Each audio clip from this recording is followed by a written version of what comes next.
Hello, everybody. So I wrote an article recently for the National Post, and it was motivated by Trump's invitation, let's say, provocative invitation to Canadians to become the 51st state.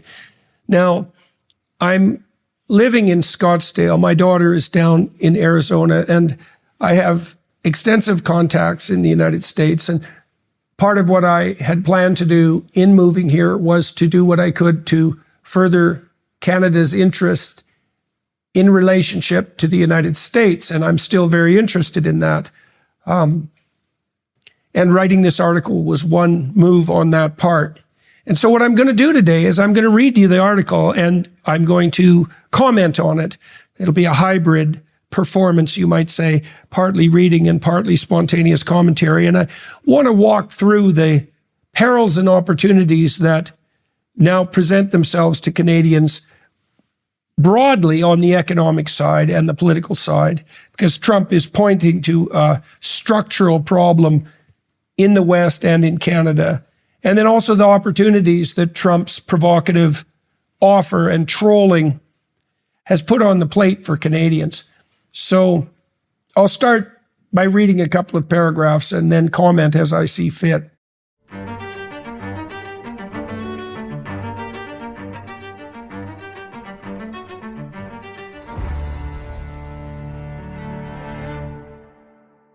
There's little doubt that one Donald J. Trump has truly and effectively rattled his northern neighbors' chains. Aren't the Americans our friends? And vice versa. Is the president serious in his desire to make Canada the 51st state? He certainly seems serious enough when discussing his proposed takeover of Greenland. Well, we need Greenland for national security purposes. I've been told that for a long time, long before I even ran.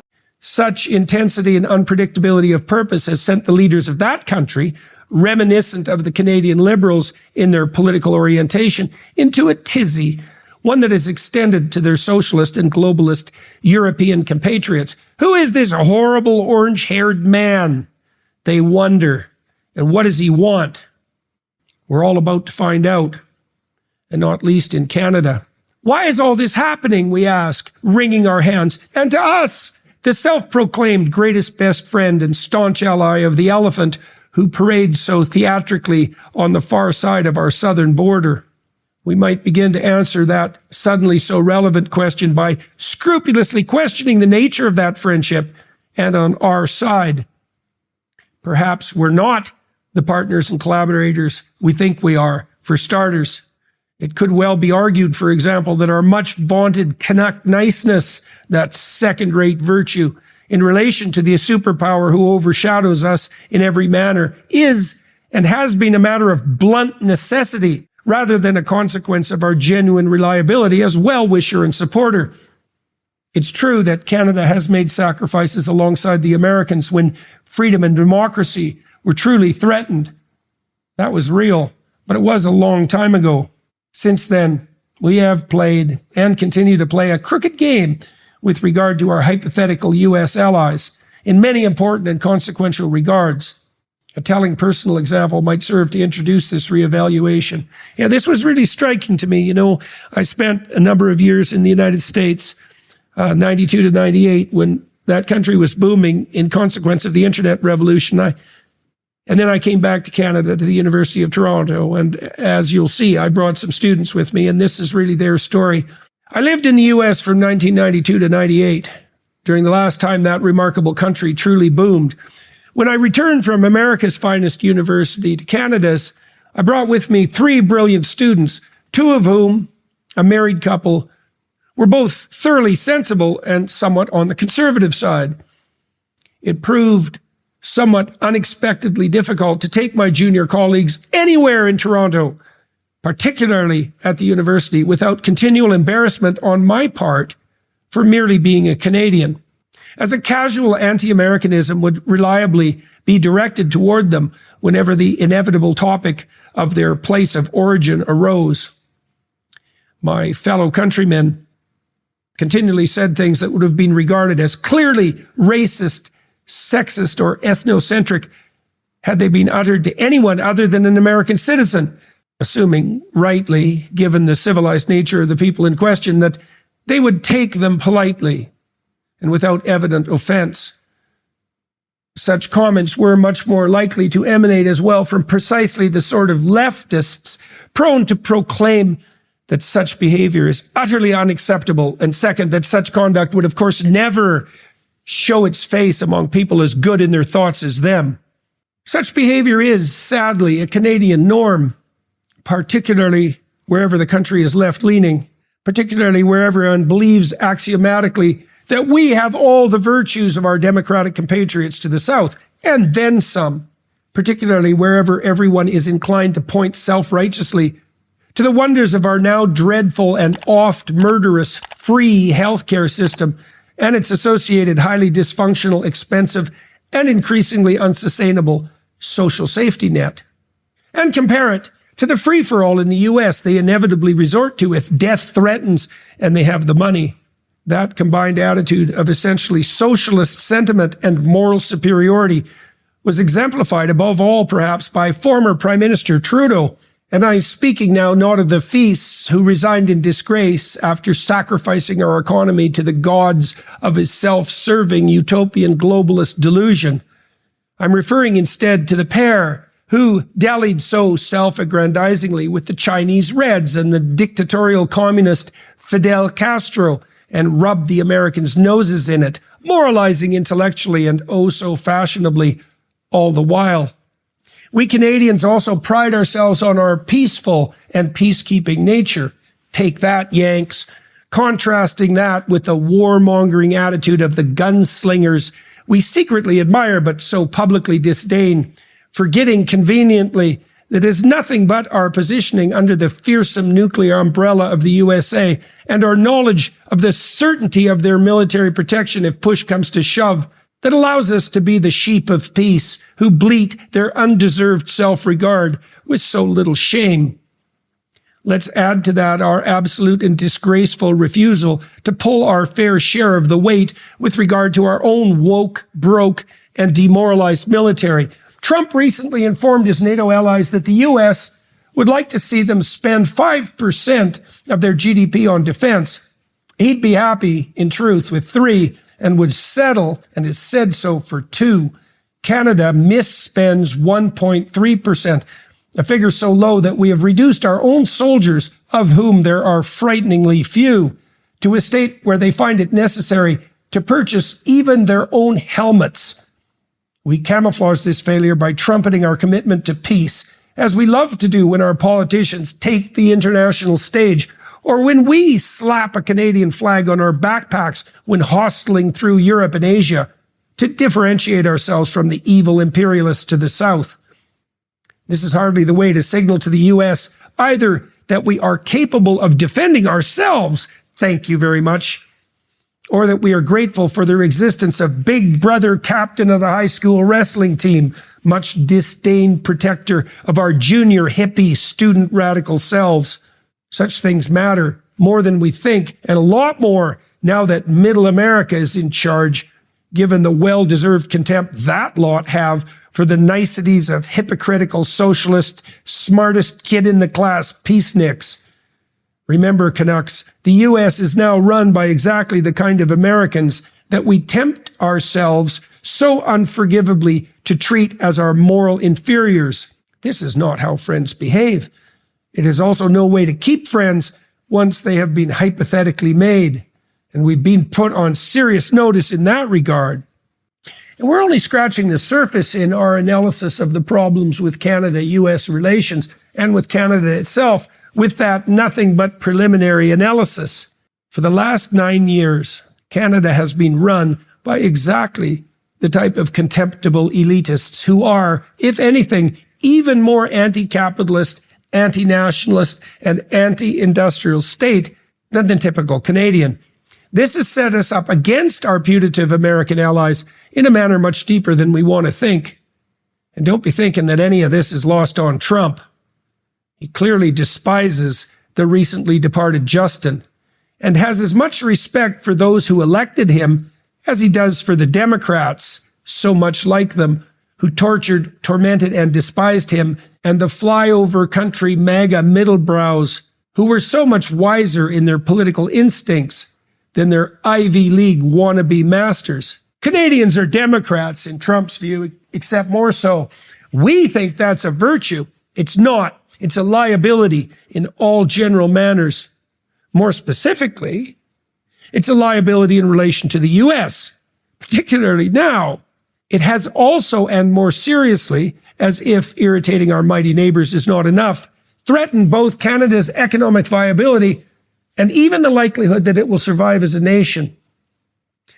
We might also note in that regard that the newly ordained and inevitable grand poobah of the currently wretched but still dangerously powerful Liberals, one Mark Carney, is one of the world's prime advocates of the insane inanities of net zero.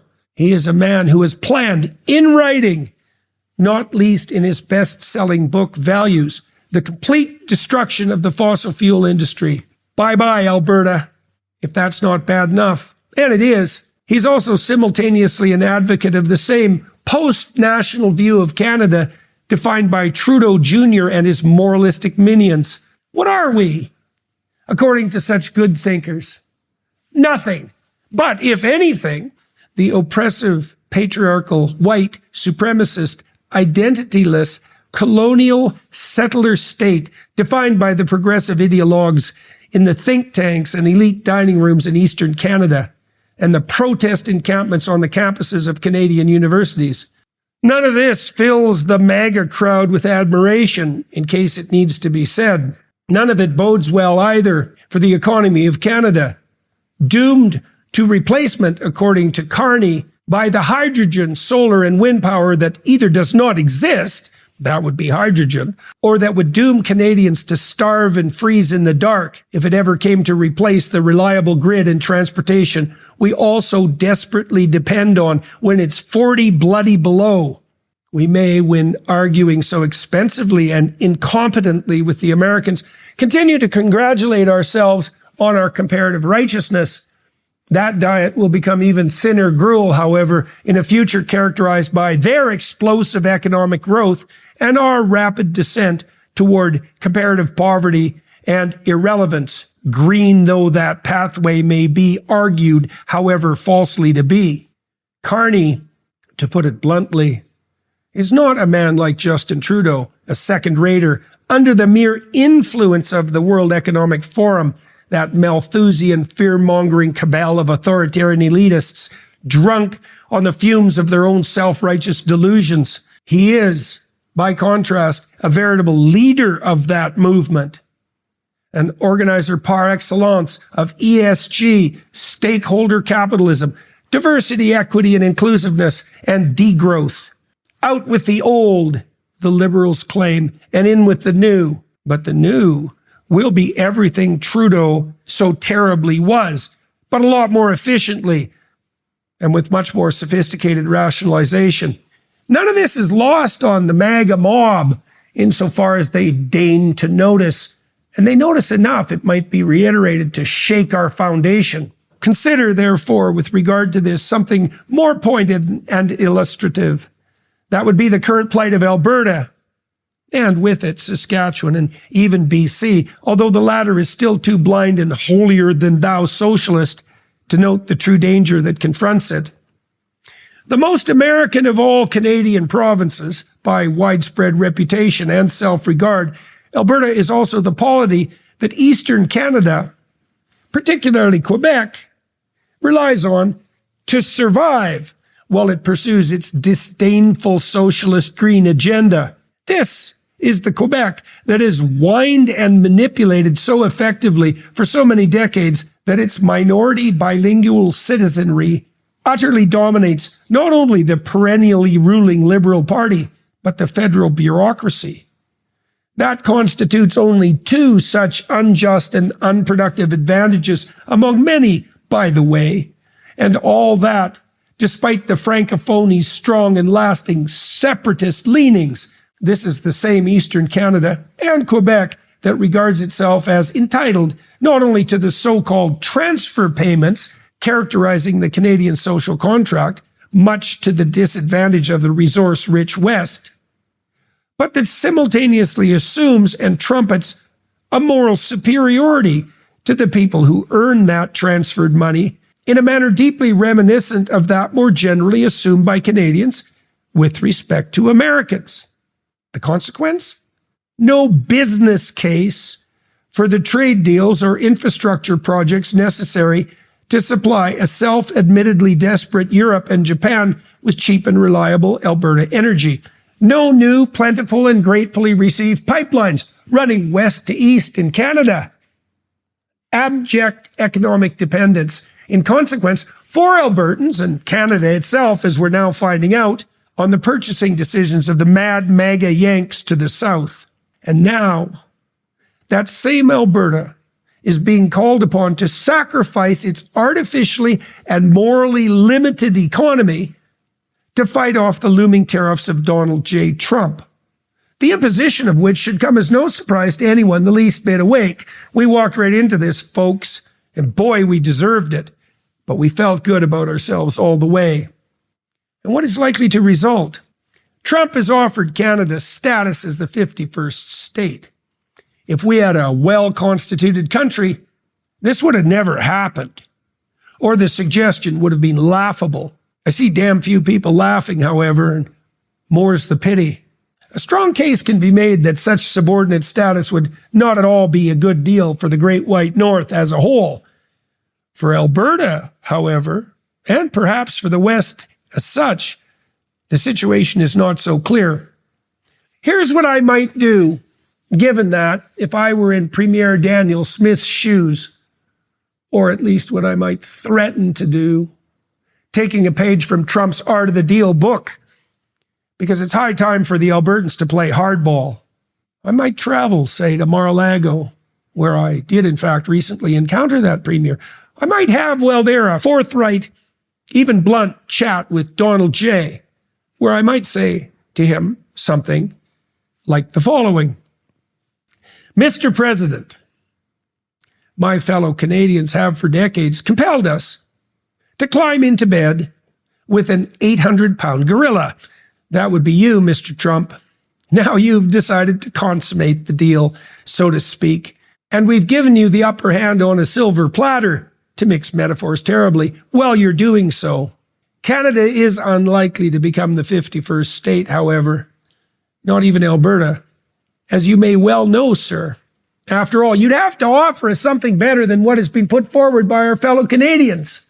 That would be the continued privilege and expense of subsidizing Quebec, half of whose citizens consistently clamor to secede from the country, while we impoverish ourselves for their benefit.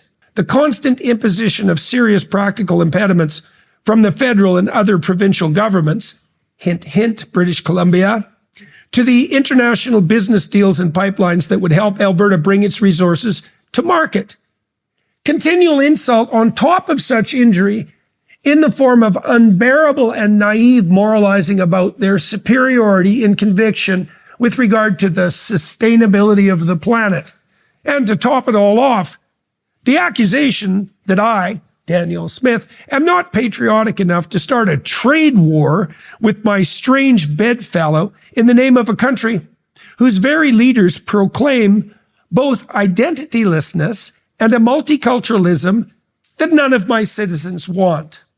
And Trump might well say, or perhaps is even saying right now, I think I could top that offer, Ms. Premier, fine as it is. I could offer Albertans the American dollar, full access to our markets for their resources at full international price, lower costs on almost all manufactured goods and on food, lower taxes, both corporate and personal, membership in a country that prides itself on being a country and that does not plan to dissolve itself into an unstable multicultural mishmash, genuine admiration for your economic and industrial endeavors, along with a can-do, visionary, and deeply entrepreneurial culture, immediate, reliable, and guaranteed access to ports and pipelines, and full military defense. And if that's not enough, dear lady, no transfer payments, and the additional psychological advantage for Albertans in foregoing the perpetual and bullying Eastern Canadian attitude of grievance and moral superiority, emanating in particular from the Quebec, give us what we want forever or we'll leave, who also shamelessly disdains your dirty fossil fuel, such that they made the fracking Alberta's economy depends on literally illegal in their jurisdiction, just to make a point, while simultaneously accepting, and not with good grace, the filthy money so generated. What do you think would happen, O Canada, if those were the two choices put forth on a ballot before the citizens of Alberta? And why should Smith not take full advantage of this opportunity to tell her fellow Canadians, in no uncertain terms, a few things that would both make Canada an attractive place for Alberta and the rest of the West, perhaps, to stay, and much saner and richer to boot? And what would that be? Enough pathetic celebrity wannabe pandering to the international elites of Davos, and for good measure, the utterly degenerate UN. Enough overt and covert attempt to destroy the basis of the economy of my fair and hardworking province. Enough delaying critical infrastructure development and rejection of international trade offers for natural gas, oil, and coal. Enough treatment of the resource economy upon which Quebec in particular so unacceptably depends as a moral pariah. Enough idiot green moralizing, enough carbon tax, enough bloody net zero. And how about this? Enough multiculturalism and destruction of the Canadian identity. Why belong so expensively to a country that despises its own history, economy, and people? Make us a better offer, and quickly, my Canadian friends, or Trump's tariffs will be the least of your problems. And all of this would not only be good for Alberta, and by extension for the working people of Canada, it is also absolutely necessary for Canada, perhaps to even survive, both economically and politically. There's a reason we, like the Europeans, now make a measly 60 cents for every dollar made by our American friends. The reason has much to do with the attitudes we have adopted ever since the benighted 1960s that have made us not such good friends at all. Trump is threatening the integrity of Canada very effectively. The fact of that threat and of its effectiveness might make us think twice. In such thinking, there could be the opportunity to shed the idiocy that is making us poor, weak, irrelevant on the international stage, and contemptible to our neighbors. We can make his saber rattling into an opportunity. Increase our interprovincial cross-border trade, get out of our own way on the energy front, rekindle our national pride, at least to the point where we regard our country as both viable and valuable. Seek the international markets that would make us more truly independent as a nation. Strengthen our commitment to the military that would be increasingly and truly necessary if such independence were pursued. And make of the next 100 years Canada's triumph, instead of the story of its contemptible, self-aggrandizing, moralistic, falsely green, and socialist demise.